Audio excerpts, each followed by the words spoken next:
Rod and I were constantly amazed by Angola. It is so very different from anywhere else we have travelled in southern and eastern Africa. The people are so friendly, and each time we passed added another layer of mystery as to what Angola had been and what these industrious, energetic Angolan people are building for their future. After spending a couple of days hanging out at the beach, we headed towards the Baia Frata, which is close to Benguela.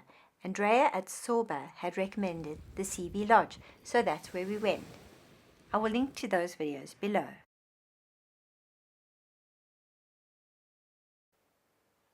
Rod and I do hope you are enjoying exploring Angola with us, and once again I would encourage you to do the work and get out and go and see it. It really is special. If you have any questions, please drop them in the comments below, and as always, if you're enjoying, please subscribe or give us a thumbs up. Thank you.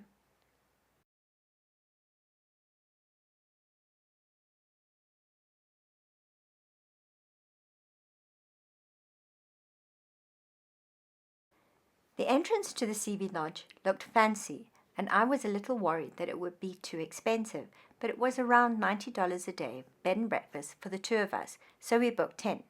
They have a safari park, which is a popular tourist attraction. Good morning. It's the, I think, 13th of May. I might have lost a day.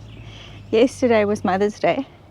Rod and I arrived here at the CV Lodge in Baia Frata on Thursday. Rod wasn't feeling wonderful. He went for a nice massage, which seemed to have helped. And then he came down with some kind of tummy lurgy.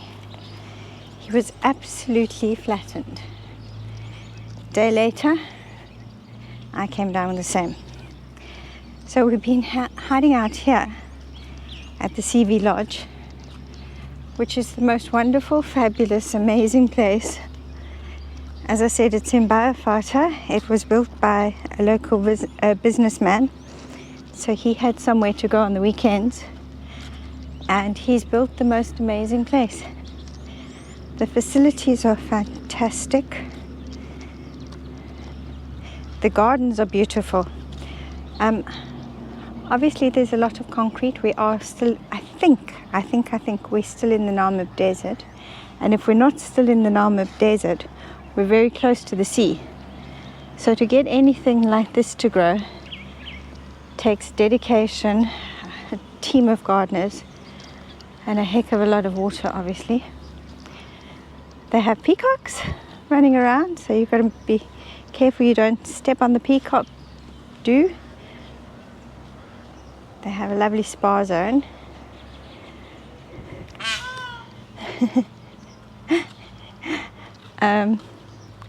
Here we have the pool bar.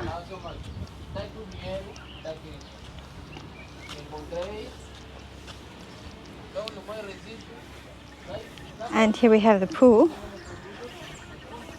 It's been an average of 30 something during the daytime while we've been here.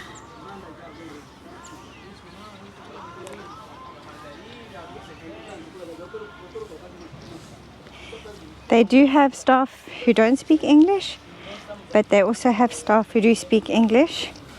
And I'm picking up little bits of Portuguese as I go. Nothing spectacular, but enough that I can ask for things like a pot of boiling water for my tea and cold milk, and yeah, we managed to make ourselves understood.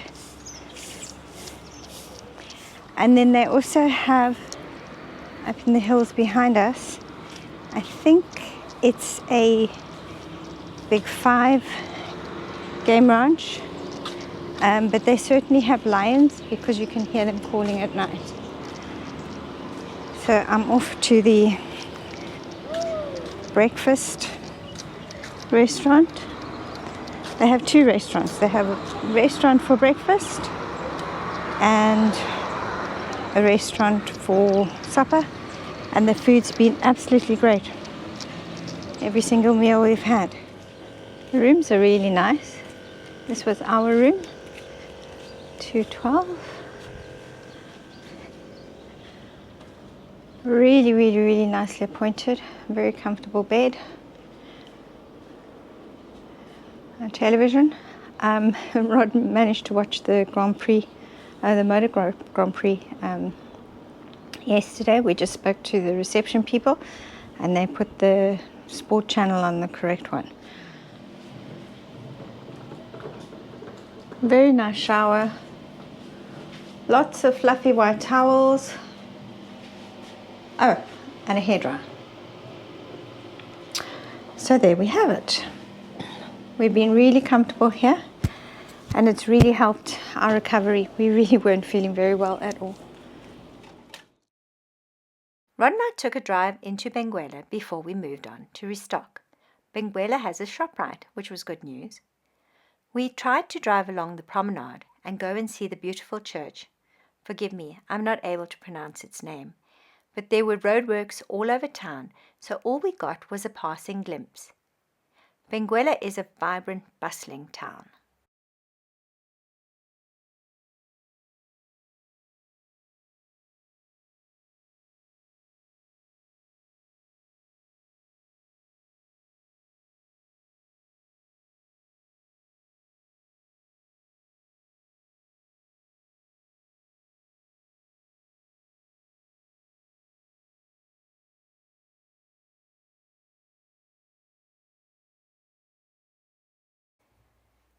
We were headed for the Cachoeira's Calendula on the Lucala River, which is a tributary of the Cuanza River, but en route we camped at the Cachoeira's Binga on the Keve River. Cachoeiras is the Portuguese word for waterfall.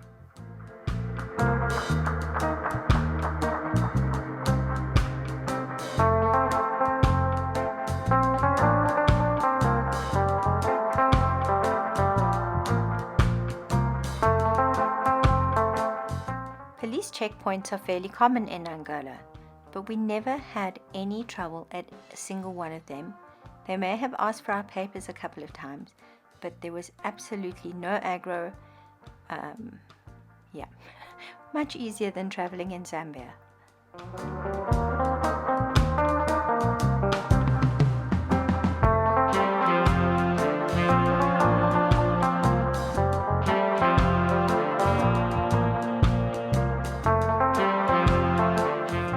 The drive along the EN100 was typical Angola.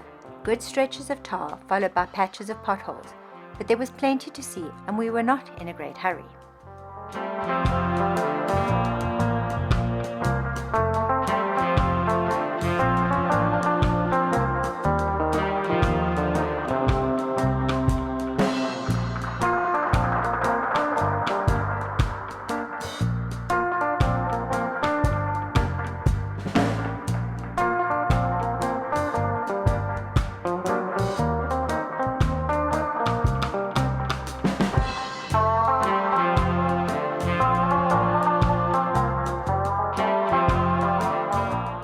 We arrived at the Cachoeira's Binga campsite in the late afternoon.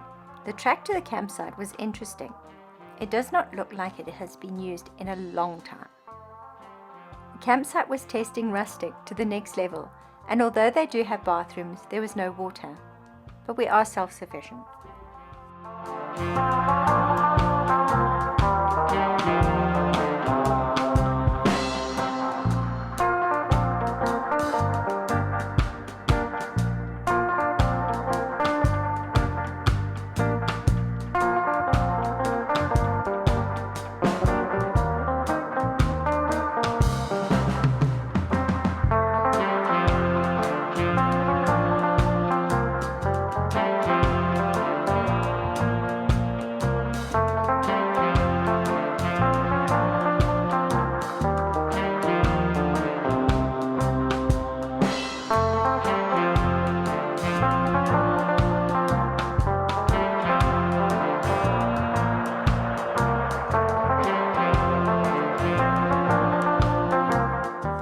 The waterfall is very pretty and it always feels quite romantic to be parked right next to the falls, but there's no way to turn the sound off.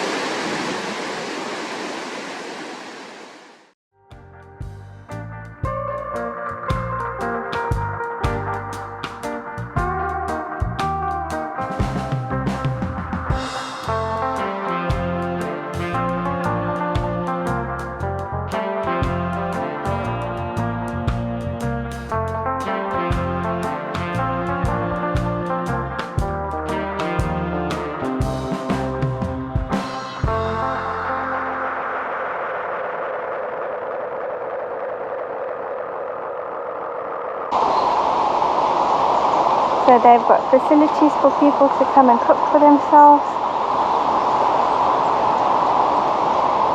So I'm guessing they probably get quite a few day visitors coming to see the falls.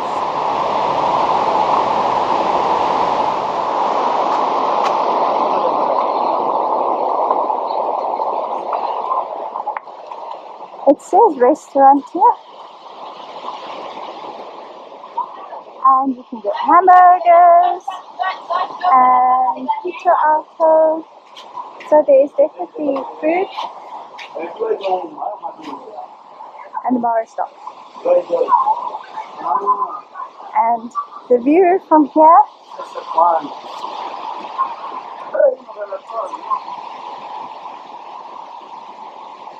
is of the falls.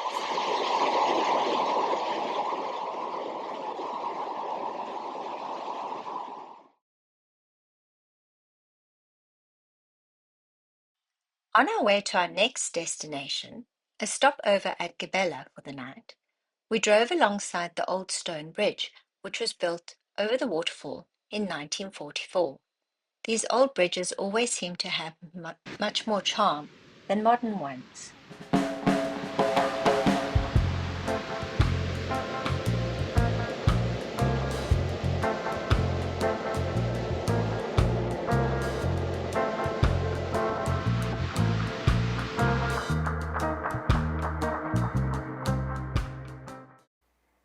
After our brief stopover in Gibela, our next overnight would find us in the Black Rock, or Pedras Negras, one of Angola's best-kept secrets and some of the most spectacular scenery we had seen on our trip. Thanks for watching. Do join us for our next adventure.